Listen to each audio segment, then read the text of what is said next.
O Lord, how long is this day? Is an entry from Codreanu in his prison memoirs during his incarceration by the Romanian government in the last months of his life, before the government ordered his murder. Actually, to call it a prison memoir is a bit misleading, more like scribblings on a few sheets of loose paper. Or as described in the introduction of the prison notes, these brief notes, sometimes sketchy, marked by brief allusions to his private life and to his family, by details regarding his health and his morale, seem to record some facts which ought to have been developed someday at leisure. It was not possible for him to do otherwise. The escape from prison of these small pieces of paper, written in haste, in truncated sentences, sometimes badly written, is already miraculous. To think, on this day of April 29th, 1938, the man who had struggled against a corrupt and degenerate system, who preached and lived suffering and sacrifice, was taken to a most miserable moment where even the day felt like it would go on forever in pure misery, just heightens the sacrifice and even the penalty paid by wonderful men like Codreanu. It is fitting he, like his idol, became a martyr. As if following Christ's footsteps as the dedicated Christian he was, Codreanu was loved by the common citizens of Romania, as shown on the day when a jury of his peers found him innocent in a trial where he had shot to death the police chief in front of the courthouse in broad daylight with dozens of witnesses around. The same police chief that used to beat, torture, and incarcerate innocent Romanian youth solely for the crime of being nationalists. After the verdict of innocent, the courthouse emptied, with Codreanu hoisted on their shoulders, and marched all through town surrounded by cheering Romanians. As Christ was loved too by the people he saved. But just as Christ was singled out by a fearful people in power and murdered, as was Codreanu murdered by a fearful people in power, strangled, shot in the back to simulate an escape, and then mutilated with acid, thrown into a nameless grave, truly living and dying the life of a martyr. In this video, we will briefly go through prison notes, Codreanu's written words to highlight some of the last months of his life, to show the despair of a condemned man, imprisoned by those who hated or feared him. There may be moments of despair in his last months, but what shines through is his strength through spirituality. So despite the somber tone of this video, make no mistake, in this age of Judeo-Christianity, Corneliu Zela Codreanu, a true Christian, died the death of a classical Christian martyr, and there could not have been a better life he could have led. The only true tragedy is on we, who either do not know his name or let his sacrifice go by in vain. The Prison Notes is a collection of Codreanu's notes while in prison in Jilava from April 1938 to June 1938. We start with his arrival to his new cell in Jilava. Tuesday, 19 April 1938. Then I am put into a room about 7 meters long and 5 wide. From one side to the other, wooden planks, resting upon trestles also made of wood, make up 2 big communal beds. A barred window looks out onto the walls of the fort about 10 meters high. Above this room there is almost 5 meters of earth. The outer walls are about 2 meters thick. The floor is made of asphalt. If outside I had seen a man wishing to sleep even for half an hour in such a place, I would have stopped him and said, "Do not, you will hurt yourself." The adjutant brings me a straw mattress and 2 large blankets. He puts them on the planks. He gives me nothing on which to rest my head. The lieutenant knows that all this lacks even the most basic decency. He feels uneasy and excuses himself by saying that the rules demand it. He asks me if I have a cap, because I will be very cold during the night. Where could I have gotten one? He utters a few more kind words and then leaves, bolting the door from head to foot. The big walls everywhere pierce my body with frozen arrows of dampness. One could say that these strange walls within one recognizes nothing of oneself, and in which one sees nothing of one's family. These hostile walls are only waiting for human life so as to destroy it by sending thousands of arrows like real shafts of death into the body of the miserable condemned man. I sleep a long night. Easter, 24th of April, 1938. Dampness is entering my bones. I am breathing the air of this cellar. I can feel my lungs pierced by needles, by bullets. I am stretched out on the bed of planks. My bones hurt. I remain 5 minutes on one side, 5 minutes on the other. I turn onto my left side. I hear my heart beating. Or perhaps it's drops of blood which are falling. Life is flowing out of the exhausted body. Oh country, how you reward your sons. Wednesday, 27th of April, 1938. The 3 days of Easter have passed. Neither my wife nor any of my acquaintances came to see me. Obviously, they did not receive permission to visit me. Or perhaps they too are imprisoned somewhere else. How time passes slowly when you are alone. In this room, only one person enters 3 times a day for 1 minute. In the morning, at daybreak, at midday to bring me a meal, and in the evening. The sun only enters for brief moments, towards 5 o'clock in the afternoon, and then in only one corner of the window. I spend my time curled up on the edge of the bed, writing these few lines from time to time on wrapping paper. There is neither a table nor a chair. A pencil stub, left forgotten in a pocket, is coming to its end. I can barely hold it between my fingers. The rest of the time, I lay down under the blanket. So that kind of paints the picture of how he's doing this and what his situation was as he's curled up on his bed with a pencil stub forgotten in a pocket, writing on wrapping paper, which I assume is the wrapping for the toilet paper. And this is how he's documenting his experience. We go on to Friday, April 29th, which is how he started this video, with that miserable day where he simply enters, "O Lord, how long is this day?" To think of the torment he was going through, to simply feel the need to scribble those lines down on that torturous day. We go to Sunday, 1st of May. Yesterday, for the first time, I was taken out of the cellar. My legs were sagging. Between 4 soldiers, bayonets fixed, I was taken up to the secretary's office. I was filled with terror. I no longer have any confidence in the judiciary. A judiciary which acts according to orders received and not according to conscience is no longer a judiciary. He subjected me to a long interrogation from 6 o'clock in the evening until 2 o'clock in the morning. From the next room, I could hear children's voices and the sounds of family life. I had the feeling that I would no longer know such days. These voices seemed to me to be a kind of goodbye given by the world to someone who would never return to it. And the captain questioned me ceaselessly. At 2 o'clock in the morning I returned amidst the same fixed bayonets to my resting place, and I felt once again the absence of my darling. On the return journey I thought once again that I would never leave this place. After which I was overcome by a deep longing for my little girl, and walking between the guards I whispered endlessly, "I will feel the absence of my darling. I will feel the absence of my darling." My heart was gripped with sorrow. Thursday, 5th of May. I am still here in this sad cell. I'm alone hour after hour, day after day.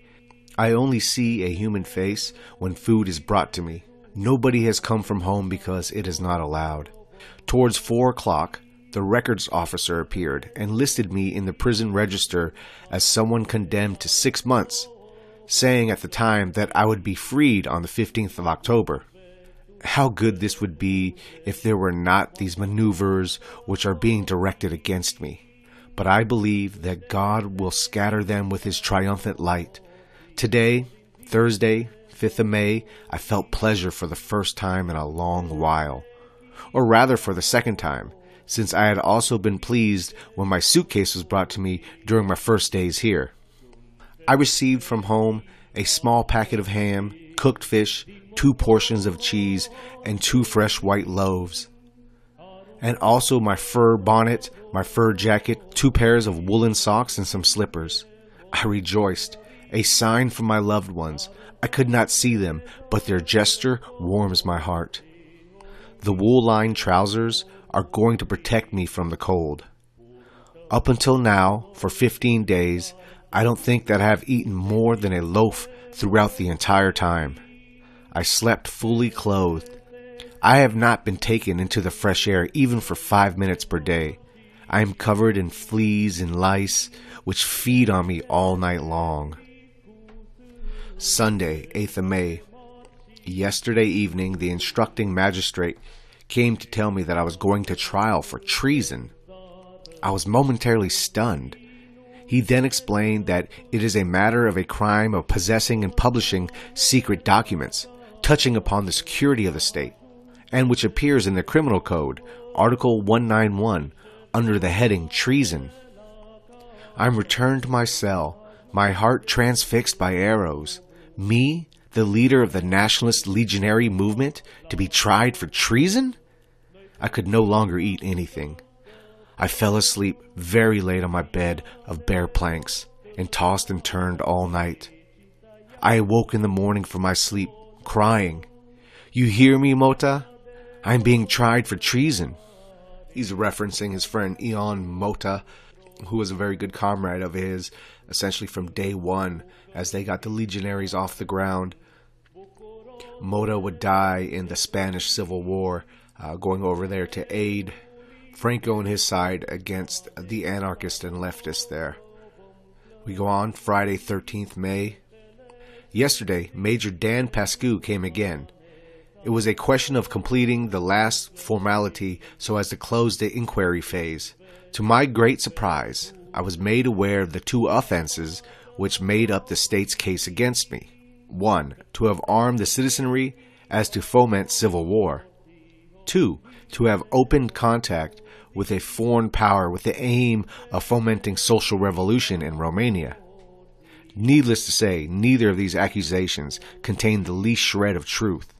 How frightening it is to struggle against such unjust accusations. But God sees everything. Yesterday evening I had a visitor. When someone came to bring me a meal, a dog slipped between the legs of the adjutant. After the door was locked, he came out from under the bed. He ate with me. I shared with him what I had, and he ate his fill. I spoke to him a little. Then he slept on the floor. I too stretched out on my mattress. I gave him the sign to jump up. He jumped up and lay next to me, after having licked my hand. Could this be the sign of hope for me? He remained quiet. I felt the breathing of a creature at my side. Around midnight, he wanted to go out. I lifted him up to the window, and he passed out through the bars. I have to imagine that was very welcome to him as he sits in this solitary cell, to have a dog sneak in, and if only just for the night, have contact with another living creature. Sunday, 15th of May, Sunday also passed, and still no one came to me. At midday I received chicken soup from my home in a flask, a lump of cooked meat, and a white loaf, probably brought by my poor mother and my wife. What bitterness in their souls, and what worries upon their shoulders. I took several spoons of this warm soup, but bodily weakness and spiritual torment prevents me from eating. Thus, hour after hour, my flesh dries up on me. However, my faith in God grows in my heart. I pray each day to the Holy Virgin and Saint Anthony of Padua, thanks to whose miracles I escaped death in 1934. In these terrible moments, they are my sole consolation. Monday, 16th of May. This morning I saw Major Dan Pascu once again. He let me know that in the coming days my mother and wife will be allowed to visit me so that I might prepare my defense. I think, what are they going to think upon seeing me so thin? How they are going to cry? Will they understand the torments, physical and above all moral, to which I have been subjected? Then they allow me to remain outside for an hour. It is so hot outside. I walked for several minutes, but the sun weakened my arms and legs. I could no longer remain standing. I sat upon a mattress and I said my prayers, after which I stretched out, remaining like that until the hour was up. And all this time he's looking to get fresh air when he finally gets a chance to, walk in the sun for a little bit on this little courtyard.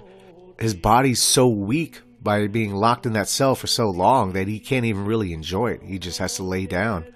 Now once again I am inside. How cold it is in here and how damp. How greatly weakened I feel. Now it is evening time. How long the time seems since this morning. I have no one to talk to. A small sparrow made its nest in the frame of the window. He too comes here to sleep. I always give him some crumbs. I am waiting for them to bring my meal, but they too cannot speak to me. It is always the lieutenant and his adjutant who accompanies him. They too do not have permission to speak with me, but they behave, like the prison governor, with a gentility which, for me, is a consolation. Tuesday, 17 May. Today around 10 o'clock, the lieutenant came and said to me, "Let's go upstairs, your family has arrived." I quickly put on my sandals and we left. This time between only 2 guards, seeking to help my feeble legs and thinking of how to make me look more healthy. On arriving, my little girl came to me. I took her in my arms and kissed her on the cheeks and eyes, holding her close to my heart. In this room there was my mother and wife. They both kissed me and began to cry. My mother, the poor woman, had frozen hands. The quarter of an hour passed as if it were a second. I asked them about my father. He is locked up in the concentration camp. No one has been able to see him.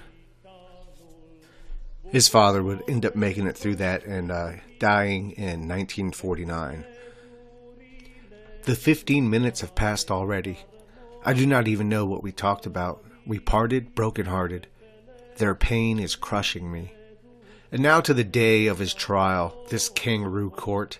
Codreanu's incarceration and then murder was much like what the enemies of the people did to Jose Primo de Rivera. They get them in jail for some small charges. While they have them in there, they trump up larger charges, hold kangaroo court-style trials to keep them in prison, and then murder them while they're behind bars. So we go into it. Written Friday, 27th of May, 1938. 1 week ago, at 4 o'clock in the morning, I was awoken and taken to the Department of War for the purpose of being able to look at the dossiers and prepare for the trial. There I was accommodated in a more decent manner in a room with a bed. I met the barristers on a daily basis. In 3 days, Friday, Saturday, and Sunday, it was necessary to study 20 dossiers. Incredible! In just 3 days, we have to find evidence for the defense. Books, newspaper, parliamentary records, foreign publications. Moreover, gather together our own papers, orders, circulars, bulletins scattered who knows where. On Monday morning, the first meeting took place. The military tribunal was composed of the president of the first section, Colonel Dumitru, and 4 active service officers. Witnesses were called. We were missing all who were in concentration camps, that is to say, all those with whom I had worked closely. Witnesses of the facts. We requested the adjournment of the trial in the presence of these witnesses. The tribunal rejected the defense request.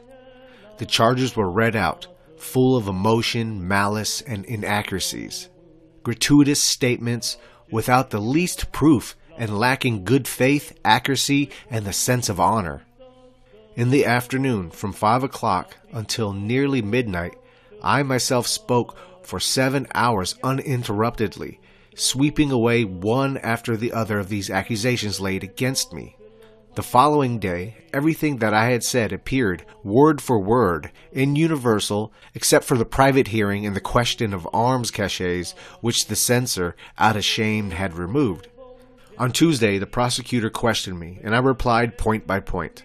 In short, I had been charged with treason in the virtue of Articles 190 and 191 of the Criminal Code, holding in publication of secret documents, Article 209 of the Criminal Code, collusion with a foreign power, receiving instructions and assistance with the aim of unleashing social revolution in Romania, based on one false letter not belonging to me and which I had never seen in my life. Article 210 of the Criminal Code, arming the population with the intention of fomenting civil war, based on nothing at all. At the last moment, 10 minutes before the prosecutor was scheduled to speak, and by a truly divine miracle, the author of the letter of which I was accused was found. A barrister, Marinescu, on reading the letter, stated that it propounds two ideas. One, the idea of an automated economy and of mutual exchange, words, definitions, and thoughts, which I have never held. Two, the idea of economic partnership. He remembers having read something of such themes. He returns immediately to his home, and there he finds a book signed by the author. On the cover there is, as subtitle, the words, Automated Economy. And inside, on several pages, the author explains this new economic system. Towards the end of the book, for about 20 pages, he argues for the other idea, economic partnership, for international credit, for an international bureau, etc. And as a final bit of luck for us, the handwriting on the dedication is exactly the same as that on the letter of which I was accused of writing. A group of barristers go to the home of this man. He acknowledges that he wrote such a letter. He comes to the door of the tribunal, but is prevented from entering. I raise the subject once again. Sir, members of the tribunal, the author of the letter for which I was accused has been revealed and is uncontested. It is Mr. Radulescu Thanir. I do not know him personally. I do not even consider the mystery of how the letter was in my home. He acknowledges that the letter is from him, that it is he who wrote it. Please bring him in so that he can explain. Take whatever steps you think suitable. The president rejects the request. Finally, my 7 barristers begin their defense. Implacably so, and it is on Thursday night at midnight that the tribunal enters into deliberation. I am taken to a room, and in half an hour later, I am put into the Black Maria and sent back to Jilava. I am calm and have peace of mind. I know that I am guilty of nothing. None of the accusations thrown at me were left standing. Here I am once again in my cell. I sleep.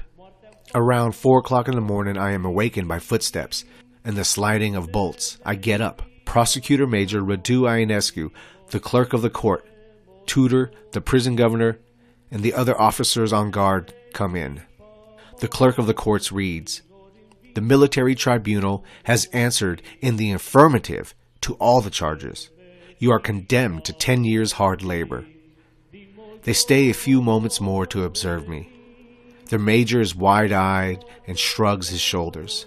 They all leave, confronted by the immense injustice which strikes at me. I remain calm and clear of conscience. I open the book of prayers of St. Anthony at random. It opens on page 119. I read, "May I receive calmly everything that the Lord sends, understands that it is His will." So they literally they accused him of writing some letter that was seditious in some way, and they literally have the person that actually wrote it admit to it, and even say he would admit in court to it that it was his. But they don't even let him in. They don't even want to hear it, because once again, they're not after justice. They're just trying to find a way to put this man in prison longer so they can figure out what to do with him, which is eventually murder him. Now, Codreanu, he goes on a little bit more on the matter of the trial here. "Now we proved, by restoring the declarations of principle to the facts and to the witnesses, that the idea of fomenting civil war had never been entertained by us. And not only that, but we did not want to provoke even the least trouble, as the danger from the east was watching our every mistake, our every step. However, the tribunal, without proof, without the least proof, replied in the affirmative to all of these questions, sentencing me to 10 years of hard labor, What an outrageous injustice. May God accept my suffering for the well-being and prosperity of our nation. Pain upon pain, suffering upon suffering, agony upon agony, wound upon wound in our bodies and in our souls, fall after fall. In this way shall we conquer. Codreanu's words from his autobiography, For My Legionaries, proved true in this matter when he said, "The reasoning of our government is, we cannot destroy you because you break no laws.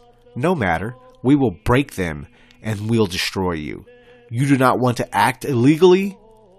Well, we will act so." And that's exactly what they did with him. Now, as if things could not get worse, the Romanian Orthodox Church, which the Iron Guard was so devout to, disavowed Codreanu and the Iron Guard. In his moment of peril, the officials turned their back on him, because at that time, it was not favorable to support them. About that, he says, "I do not know if we can refer to the statement to the youth by the Patriarch Myron Christie, in which he condemns the legionary movement in harsh terms, in any other way. The Orthodox Church is taking an openly hostile attitude to Romanian youth. How can one not think of the condemnation that the Catholic Church hurled through the mouths of its bishops at the German nationalist movement a year or two before the victory of Adolf Hitler? However that might be, it is painful, very painful, to struggle for the church of your country, on the edge of the Christian world, when the fire which was burning the churches nearby is spreading its flames towards us. We are struggling. We are sacrificing ourselves. We are dying, blood gushing from our breasts to defend the churches, and the church denounces us as a danger to the people, as gone astray, as alien to the nation? What a tragedy in our souls. Here is a simple example so as to grasp the essence of this tragedy. A child who has not seen his father for a long time runs to kiss him. When he draws close, the father looks at him coldly and hits him in the mouth, knocking out 2 teeth. How can one comprehend the spiritual earthquake, the tragedy stimulated in his soul by such an unexpected blow? The deceit, the shame, the physical pain as a response to the purest feeling, the moral anguish, which hurts the most, cannot be known. But together they kill the heart of a child. The church of our fathers, the church of our forebears is hitting us. The patriarch is also the prime minister. It is his name that all these things are done, and from whom so much suffering comes day after day. Lord, Lord, what a disaster! And to what trials are you subjecting our poor soul?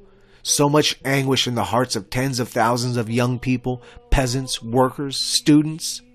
So as communism is spreading, as he mentioned, burning the churches down, church to church, and is on the frontier of Romania, this devoutly Christian, devoutly nationalist organization is now shunned by the head of the church they were so devout to, simply because politics deemed so. Monday, 6th June. Each evening I hear singing coming from other cells. God is with us, understand peoples, and bow down. And then, one after another, all legionary songs. The prison is full of legionaries. They are together, I think in groups of 20 in each room. During the day they are free, but I cannot see them. There are more than 100 of them. They are made up of roughly equal number of students, workers, or peasants. The last group are from Ilfov County, and above all, from the county of Brazov. This is all that I've been able to find out, because no one has permission to communicate or speak with me in any way. Now I'm being taken out each morning and afternoon, at the beginning only for 1 hour. Now I am left for more than 1 hour. I'm a little better. I feel better, although a dull pain bothers me non-stop at the base of my spine. Each Thursday and Sunday, my mother, my wife, my little girl, and sometimes the barristers come to see me. I have enough to eat, perhaps even too much. I am awaiting permission to have a small stove so that I can reheat some things, boil eggs, and make tea. The whole day I find myself alone, and I speak in turn to those amongst us who have already died. I see them as they were when they were alive. They stay close to me. They walk alongside me in the room. They sit themselves down on the same planks. The majority of them have already passed through Jalava. They always remain at my side, and when I pray, they pray too. And he's talking about some of his personal friends who are dead and who have also gone through the same prison he has. I resumed reading the Gospels from the outset, and in spite of the passing of 2,000 years, I see our Lord Jesus Christ, such as he is described in the Gospel, as if he was standing 10 steps away from me. I see his clothes. I see him walk calmly in front of the apostles, lifting up his arms while speaking with them to bless the crowds. I see him crushed and praying, "O Lord, if it is possible, take this chalice from me." I see how they arrested him and how they led him, tied. What was in his soul? The long length of that journey. What pain, what anguish, what overwhelming threats tormented his spirit. What a monumental trial he had to undergo. I see how they beat him, how they strike him in the face during the interrogation to which that night the Pharisees, the doctors, and the important men of those days subject him. I see how they seek to confound him by all kinds of questions. And he is silent and looks directly at each of those who surround him. He looks them straight in the eye. Will he perhaps find a friend amongst them? In such situations, a man clings to eyes redolent with friendship. A warm, friendly understanding looks to give him hope and strength. Nothing. Everywhere the eyes of wildcats, full of hatred, perfidy, and a desire to torment. Then I see him, afflicted, lower his eyes to the ground. Monday, 13th of June. I did not sleep the whole night. I think that my lungs are diseased at the top, as far as the shoulder blades. On both sides, I feel a dull pain and a continuous warmth. I'm going to call the doctor. Painfully, I'm going up to this Calvary. In the afternoon, the barristers come and see me because Wednesday the 15th is my appeal to the Supreme Military Court. They think that they will be adjourned for at least 15 days because that is the norm. So we are going to lodge new reasons for the appeal and request that the court grant a further delay. I studied their reasons with them. They are of a serious nature. 1. My eyewitnesses, those with whom I worked, were not brought forward, not one of them. 2. I was condemned for a letter which was not from me. Its author had been found. He had made a statement in which he asserted that the letter was from him, that this was true of the contents as well of the handwriting. Thus the author of the letter is known. And 3, a false legal charge. I was charged with the crime of threatening the external security of the state, of treason, facts for which I was given an outrageous punishment.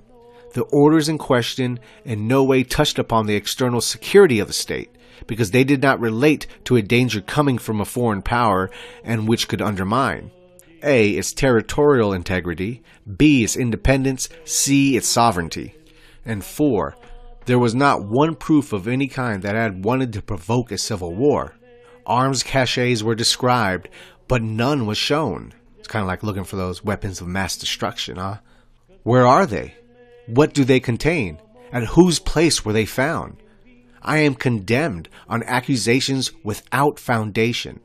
It is unique in the annals, legally as much as from the point of view of procedure. Friday morning, 17th of June. Wednesday, around 5 o'clock, my wife and my mother came. They informed me that my appeal to trial had not been adjourned as was usual. It will be held already this afternoon at 5 o'clock and will continue into the night if necessary. My wife also informs me that she has been summoned to the police station, where they kept her from morning until 1:30, only to tell her in the end that she no longer had permission to go into our home, the greenhouse. On Friday, she must come and collect everything which belongs to us, and on Sunday, take it wherever she wishes. Her face was pale with frustration. Take your possessions from your own home? Take them where? Live where? Me in prison? My wife without any choice? Thrown onto the streets, holding our little girl's hand? What inhumanity! What indecency! We three remain asking the question, where? Where? I give them several addresses at random. We do not have enough money to pay the rent on a house. I explained to her that if my appeal is rejected, I will be sent to Doftana. She would like to come with our little girl and live in the village nearest the prison. I tell her I left my last testament with Litzia, and I begin to recount its contents briefly to them. Both my wife and my mother were crying. Our little girl, barely 4 years old, understands nothing at all of the tragedy of this time, when the shadows of death begin to invade the thoughts of a family. After the regulation 15 minutes, they left. Now it's Friday morning. The reply to my appeal has still not come. In our home at this time, my wife is packing her bags and crying over her misfortunes. But that cannot continue. We are going to return home.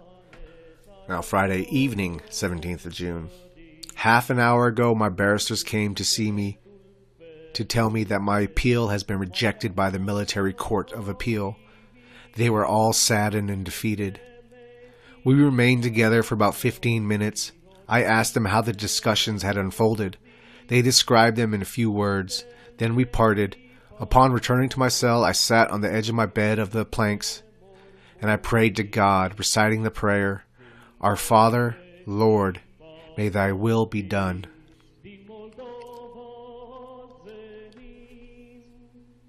So now his last day at Jalava, and then his transfer to Doftana, where he would eventually be killed by correction officers 3 months later, and a secret ordered execution coming down from King Carol himself, where once again they simulated an escape and strangled him, shot him, and then mutilated him with acid. Testimony from actually one of the guards that took part in the murders, it can be found in For My Legionaries, Codreanu's autobiography. As an afternote, the confession is put in there at the end of the book. So we go to Sunday, 19th of June. The night, about half an hour after midnight, while I was trying to sleep, I heard footsteps coming towards my cell. There is a noise of a bolt and the door opens. The service lieutenant and the first guard appear. They came to tell me that it was necessary to leave for Doftana. I got up, dressed quickly, put my belongings into 2 suitcases and the blanket. Then I said my prayers and left this place that had housed my suffering and torment, thinking about my unknown future. Look after yourselves, you hundreds of legionaries, my dear comrades who suffer within these walls. Escorted by 4 guards, I arrive at the chancellery. There I was subjected to another thorough body search. They rifled through my pockets, fingered my collar, my sleeves, my body, my legs carefully. Then they made me take off my shoes as to check my socks. They looked at my bags with the same care. I saluted Colonel Bruescu, the prison governor, and the officers who, in carrying out their duties, behaved courteously with me. There was a police major and a captain, in whose eyes I can read the feeling of compassion for all the misfortunes bearing down on me. A sub-lieutenant, also most courteous, and a police superintendent took charge of me. I got into a taxi, having the major on my right, in a foldaway seat facing the captain, and a drill sergeant next to the driver. About 30 meters in front of us, there was another car of policemen, and behind us, a lorry with 30 policemen.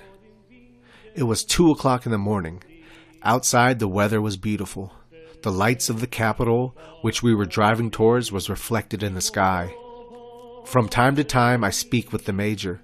We discover that we both had gone to the same infantry school 20 years before. He had finished 6 months before me. Together, we remember those days. The comrades, the officers. All right, they get to the prison.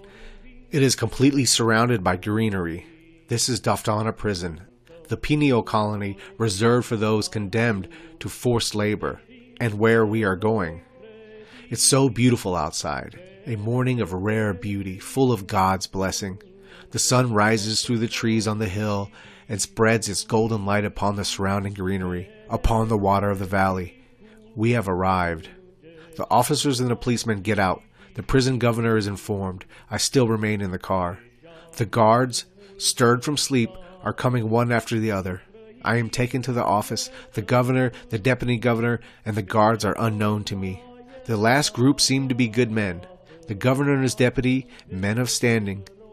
There is the same formality of painstaking body search from head to foot. There is so much humiliation in these regulation searches. I put up with them resignedly. I am informed that in this prison, the wearing of green is forbidden. The green sweater that I am wearing is removed, and I am permitted to slip on a white flannel. My green woolen gloves are also taken from me. Finally, I am taken into the prison, which looks like a well-maintained fort. At one end, I notice a small church. God is present everywhere. On the left, in a corridor, and towards its end, there is a white room, recently painted. The ceiling is quite high, with small windows so very high up that nothing can be seen through them. It's about 5 meters long and about 3 meters wide. This is my new cell, within which I am going to have to live. At one end, there is an iron-framed bed with a straw mattress, a pillow, and a blanket. On the floor, cement and 2 mats. I am informed that, as I am being sentenced definitively to 6 months of correctional imprisonment, I will have the rights to spend the entire day in the yard outside my cell. As soon as my sentencing to 10 years goes before the Court of Appeal, the punishment of hard labor will be fully applied to me. It begins from the first year, the whole day locked in a cell with only 1 hour of exercise. For the moment, my family can visit me every 2 weeks. Thereafter, once every 2 months. I have the right to write them once a week. After final sentencing, once a month. Painful, very painful, but we're going to accept this without complaint. I stretch out on the bed. I am tired and I am hungry. It is said that it is also as cold as Jilava. I fall asleep. A noise awakens me. I look around me. A mouse has jumped onto the table and had begun to nibble a small packet of provisions. I shoot it away. I dozed off again, and once again I am awakened. Remain thus until midnight, my thoughts flying far away. A meal of meat soup was brought to me. I ate the meat and several spoonfuls of the soup. I walked in the yard. I returned to my cell, where I slept until 5 o'clock. After, I went once again into the yard. The evening meal was only a soup without meat, but I did not feel hungry. In the evening, after lockup, the doctor came to examine me. Bad news. He found the upper and lower parts of my lung, front and back, diseased. He gave me a prescription, calcium injections and ointment to which massage myself, and something to improve my appetite. My poor lungs are no longer tolerating the suffering. After having been wounded in my moral being, after having been treated with barbarism on a physical level, I am now subjected to a third attack. The microbes are entering the fray. But God sees and will reward. And those were the last words, scribbled by Codreanu in his prison notes.